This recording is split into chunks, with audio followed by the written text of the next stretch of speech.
We earlier learned about hardware tokens and their role in authentication. Software tokens are just like hardware tokens, except that they are software-based. Here's an example of sorts. I have entered my username and password to log into this site, but now I'm being told I'm being sent a code, which is actually a 6-number software token. I've retrieved it from my phone, and I will enter it here. MDM, mobile device management, is another concept you will want to be familiar with for the exam.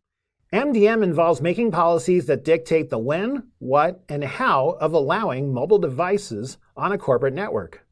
You don't need to know all of the tools out there to manage this, but you do need to know the different types of policies, so here they are.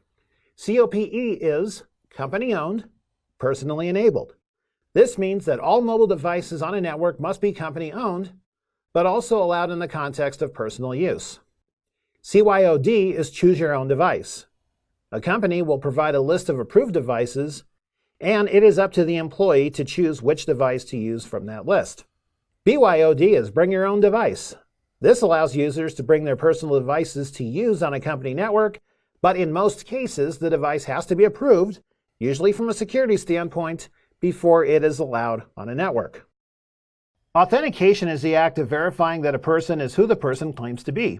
You know this most often as entering a username and password, perhaps. Speaking of passwords, you'll want to make sure you use strong passwords on your device and for any apps and websites to where you have an account. I am in the local security policy on this device, and I am looking at the area in which we can enforce a strong password.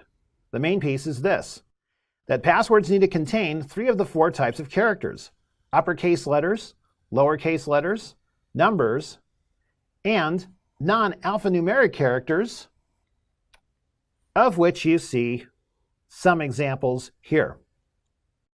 The one part that CompTIA differs on is the number of characters. An 8-character minimum is considered the standard, not 6 characters. Remember that. For the exam, be ready to identify which of a group of passwords is considered the strongest. Speaking of which